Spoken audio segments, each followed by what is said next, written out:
काफ़ी कठिन एग्ज़ाम है और उसके बाद जब एक बार लोग इसे पास कर लेते हैं तो काफ़ी राहत की सांस लेते हैं, बड़ी बड़ी उनके लिए बधाई भी होती है। लेकिन किस तरीके से इसमें सफल होते हैं, उससे हम क्या सीख सकते हैं? जो और छात्र इसकी तैयारी कर रहे हैं, उनके माता पिता तैयारी जो इस वक्त उनके बच्चे कर रहे हैं, वो क्या सीख सकते हैं? इन सब बातों को जानने के लिए आदित्य कुमार इस वक्त हमारे साथ जुड़ रहे हैं।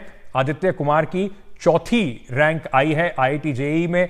आदित्य कोटा से हैं। आदित्य, सबसे पहले बहुत बहुत बधाई आपको, धन्यवाद हमारे साथ जुड़ने के लिए। सबसे पहले जब ये रिजल्ट आया तो जितने सालों की आपकी मेहनत थी, कैसा आपको लगा जब 4th रैंक आपकी डिक्लेयर की गई?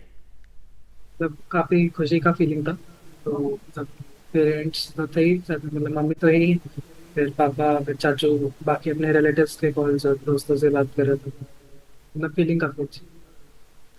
आदित्य, कब आपने सोचा था कि आपको इंजीनियर बनना है या IIT JEE का आपको एग्जाम देना है? कौन सी क्लास में आपने अपना ये मन बनाया और तैयारी इसके लिए शुरू की थी?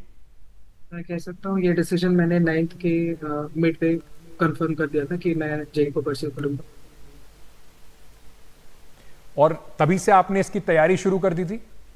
नहीं, 9th में तो तैयारी स्टार्ट नहीं की थी। मतलब बेसिकली मैं कह सकता हूँ मेरी तैयारी 10th के एंड से स्टार्ट हुई। बहुत कठिन एग्जाम होता है, लाखों बच्चे इसके लिए अपेयर होते हैं। तो आप ऐसी क्या कुछ बातें अगर बताना चाहें जो आने वाले टाइम में बच्चे जो इसके लिए तैयारी कर रहे हैं उनको थोड़ी उससे सीख मिल पाए, थोड़ा वो समझ पाए, किस तरीके से आप अपनी पढ़ाई करते थे, कैसे आप अपना स्ट्रेस जो है वो मैनेज करते थे?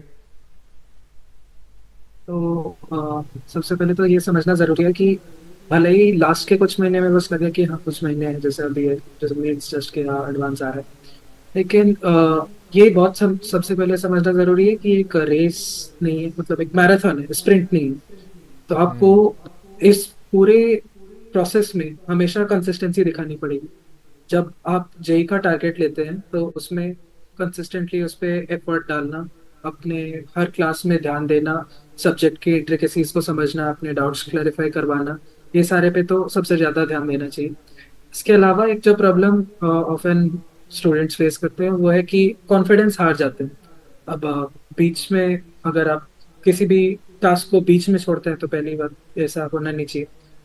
बट वही कॉन्फिडेंस हारने की वजह से इफेक्टिवली कुछ लोग गिव अप ही कर देते हैं एक पॉइंट के बाद। तो ये नहीं होना चाहिए। मतलब इसके लिए कांस्टेंट मोटिवेशन का सोर्स आप बहुत सारे जगह से डिराइव कर सकते हैं।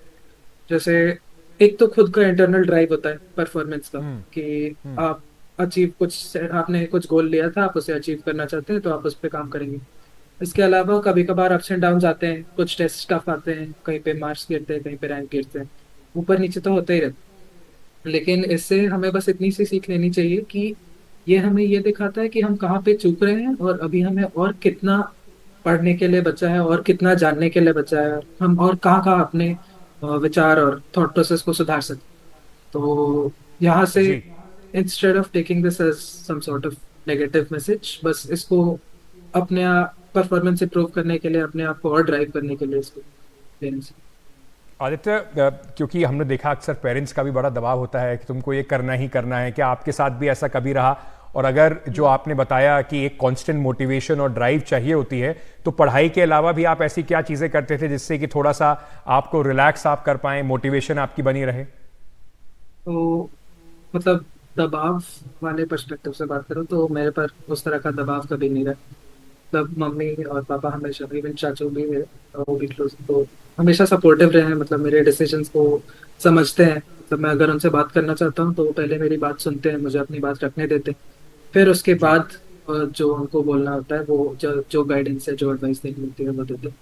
इसके अलावा इन जनरल मोटिवेशन मतलब मेंटेन करने के लिए सबसे पहले तो ऐसा होता नहीं कि, मतलब आई डोंट थिंक ये पॉसिबल है कि आप बस दिन भर पढ़ते ही रह जाएं और आपका परफॉर्मेंस अच्छा होते जाएगा।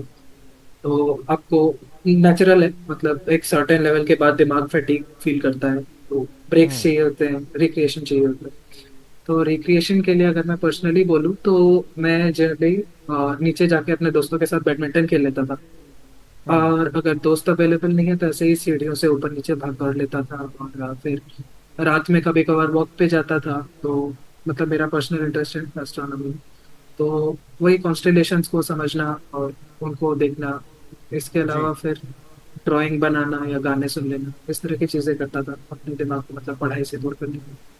यानी कि अपने आप को मोटिवेट रखने के लिए आपको थोड़ा सा फिजिकल एक्सरसाइज भी आपके लिए ज़रूरी है, दोस्तों से मिलना जुलना भी ज़रूरी है। ये नहीं कि आप पूरे टाइम एक कमरे में बंद रहे हैं। आदित्य, आपने कभी सोचा था, मतलब कभी जब आप तैयारी कर रहे थे तो आपने कोई एक एम लेके चले थे कि 4th रैंक की आएगी या टॉप 5 में आऊंगा या टॉप 10 में आऊंगा, या बस तैयारी कर रहे हैं उसके बाद देखेंगे? दूसरा वाला मतलब मैं कभी रैंक को लेके नहीं पढ़ता दिमाग में, क्योंकि अगर रैंक मतलब ये मैंने देखा है जब मैं प्रिपरेशन स्टार्ट कर रहा था, तो चाहे अंदर के मतलब इंटरनल टेस्ट हो उसमें भी अगर आप, मेरे साथ एटलीस्ट ऐसा होता है कि अगर मैं कोई प्री डिटरमिन्ड रैंक सेट कर लूँ कि मुझे इतना तो परफॉर्म करना ही है, तो वो एक एक्सटर्नल प्रेशर की तरह बन जाता है, और मैं मेरा बेस्ट परफॉर्मेंस तभी निकलता है जब मैं स्ट्रेस फ्री एग्जाम दूं। तो मैंने कभी भी मतलब रैंक को सोच के पढ़ाई नहीं की थी। मेन एम तो अपना परफॉर्मेंस को इम्प्रूव करना और अपने पोटेंशियल पे परफॉर्म करना, रैंक तो बस उस प्रोसेस का एक पार्ट है। मैं अंत में आपसे पूछना चाहूँगा, आपने सोच लिया है आप कौन सी स्ट्रीम में जाएंगे इंजीनियरिंग में? आगे का आपके क्या प्लान्स हैं? हाँ, तो मतलब पहला तो अभी प्राइमरी गोल तो जेई एडवांस्ड ही है, तो जेई एडवांस में मैं ट्राई कर रहा हूँ कि मैं अब टॉप 50 है यार में आऊँ, और उसके उस पे फिर आईआईटी बॉम्बे में कंप्यूटर साइंस स्ट्रीम लो, वो मेन टारगेट है। उसके बाद फिर मतलब लॉन्ग टर्म टारगेट की बात करूँ तो तब अभी के लिए मेरा इंटरेस्ट एस्ट्रोफिजिक्स में ज़्यादा है, तो तब मैंने कुछ अपने सीनियर से भी बात की है, तो वो कंप्यूटर साइंस के थ्रू एस्ट्रोफिजिक्स परस्यू कर भी रहे हैं, तो बस वही। आदित्य, बहुत बहुत शुभकामनाएं आपको। बहुत अच्छा लगा आपसे बात करके। बड़ी शांति से, बड़े काम नेचर से और सरलता से आपने अपनी जर्नी के बारे में लोगों को बताया। हम उम्मीद कर रहे हैं कि इससे ज़रूर कुछ टिप्स जो बच्चे तैयारी कर रहे हैं वो ज़रूर ले पाएंगे, और आपको आपके भविष्य के लिए बहुत बहुत शुभकामनाएं। धन्यवाद।